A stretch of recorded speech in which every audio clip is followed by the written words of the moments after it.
Assalamu alaikum. Everyone, I am Dr. Saba Zaffar from the Department of Biochemistry and Biotechnology, the Women University, Multan. Today, I will present our work on predisposition of FOXQ1 gene variants in pancreatic cancer. I will briefly cover introduction, pancreatic cancer background, aim and objectives, methodology, results, conclusion, and future prospects of our results.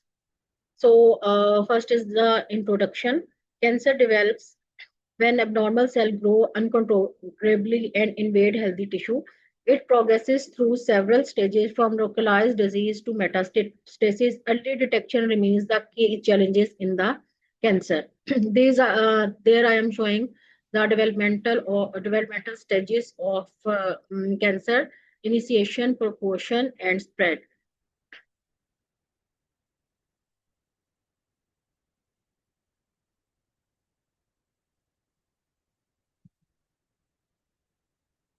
Pancreatic cancer basically begins when pancreatic cells become abnormal and form tumor. It can spread to nearby organs such as liver, lungs, lymph nodes. The most common type is pancreatic adenocarcinoma. The pancreatic adenocarcinoma is the most important type of the pancreatic cancer, but there I am showing the other four types of the pancreatic cancer as well. There is the anatomy of the pancreas. The pancreas is divided into head, body, and tail regions. Its anatomical location deep inside the abdomen makes pancreatic tumor difficult to detect in early stages. The pancreas has two major roles: digestion through enzyme secretion and blood sugar regulation through hormones like insulin and glucagon. Disease in this organ affect multiple body systems. Symptoms of the pancreatic cancer includes abdominal pain, jaundice, weight loss, loss of appetite, fatigue, and digestive problem. Unfortunately, many symptoms appear only after disease progression.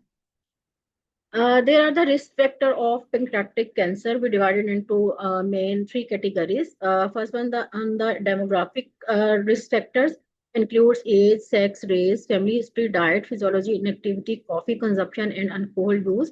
While clinical risk factors include diabetes, chronic pancreatitis, infections, gallstones, metabolic syndrome. And pancreatic cancer is also influenced by the genes. So there are genetic mutations, random errors during DNA replication, and most important genes involved in the cancer are BRCA1 and BRCA2.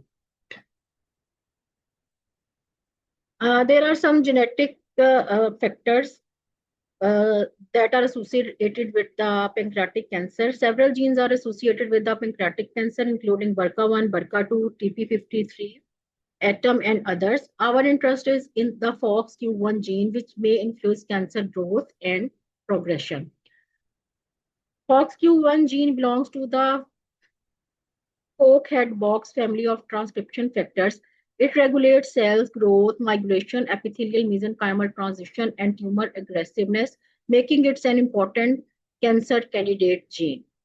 So there are the aims and objective of our research. Our objective was to investigate whether selected FOXQ1 SNPs are associated with pancreatic cancer risk and whether these variants relate to the tumor features and biomarkers. Materials and methods. We obtained ethical approval, collected the blood samples and data collected from the patient with the consent of patients and controls. Then we stored the sample at 4 degrees centigrade. We extracted the DNA. We checked the quantity and quality of the DNA. Then we designed a primer by using the primer one tool. Then we do the genotyping for the selected SNPs and observe the results on the 2% agarose gel electrophoresis. And then we do the statistical analysis, including the genetic factors, clinical factors, and demographic factors. So these are the PCR results of our selected SNPs. The gel image confirms successful amplification of SNP. We identified homozygous wild type, heterozygous, and homozygous variant genotypes. Similarly, the second gel demonstrates the SNP RS112469 with the AAAG and GG genotypes, confirming the reliability of our laboratory methods.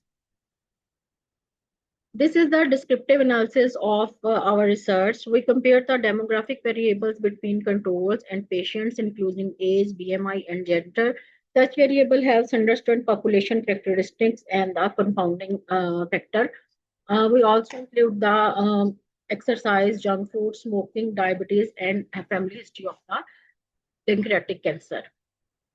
Then we calculate the genotypic and allelic frequencies in cases and controls. And it also shows that our both SNPs are in the Hardy-Weinberg equilibrium. Then this is the this is the graphical representation of our genetic variants, and it also shows the p-value for the association of SNPs with the pancreatic cancer.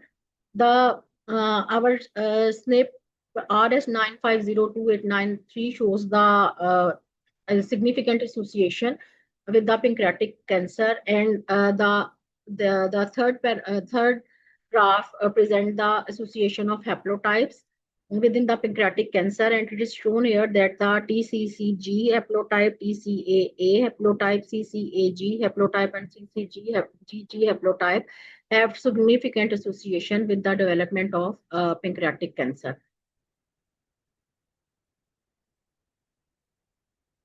Then there is the association of SNPs and haplotypes with the tumor size, height, and width.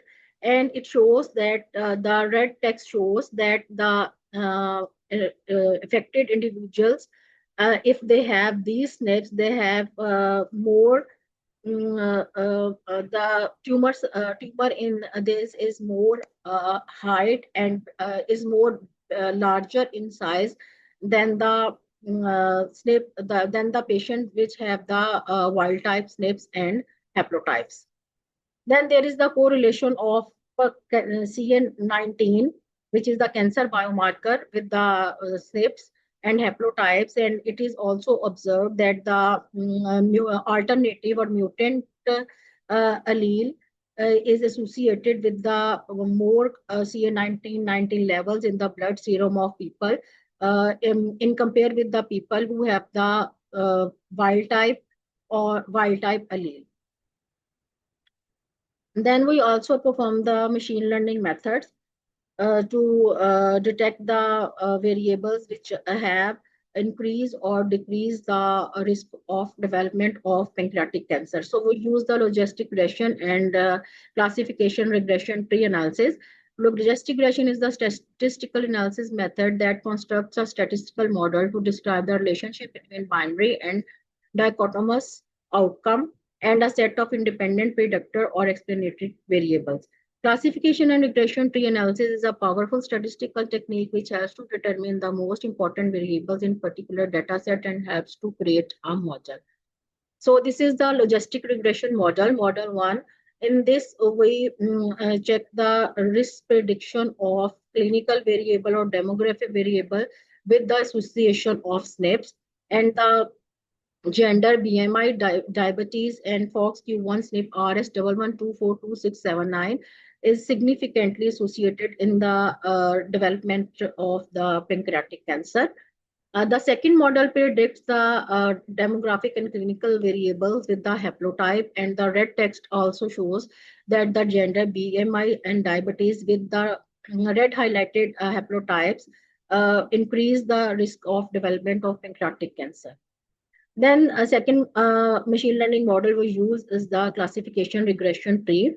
And there we show that node 1, if the person with these haplotypes have the more risk to develop the pancreatic cancer more develops in male.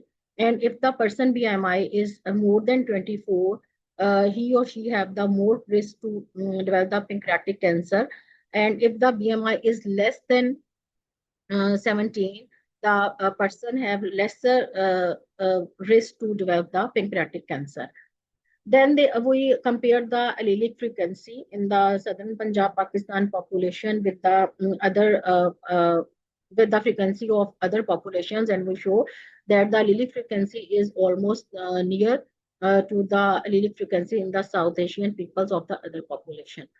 There is the conclusion of our research. We concluded that the BMI, smoking, diabetes, family history, SNP rs 9.02 893 of FOXQ genes, and the showing haplotypes are contributed in the development of pancreatic cancer in southern Punjab Pakistani population. Limitation: we found that SNP rs 11242679 is not significantly associated with pancreatic cancer, while RS 9502893 is associated with pancreatic cancer to a lesser extent. Maybe it is because we have a low sample size, and if the sample size increases in future, maybe that SNP also will be associated with the development of pancreatic cancer. The future prospects of our studies: the machine learning models, after accounting various genetic and demographic factors, may help in early diagnosis of the disease or help in the predicting risk elevated pancreatic cancer. It will help in effective disease management and decision making medical practitioner and experts. These results will help in making personalized medicine. Thank you very much. If you have any question, you can contact me. Once again, thank you for listening.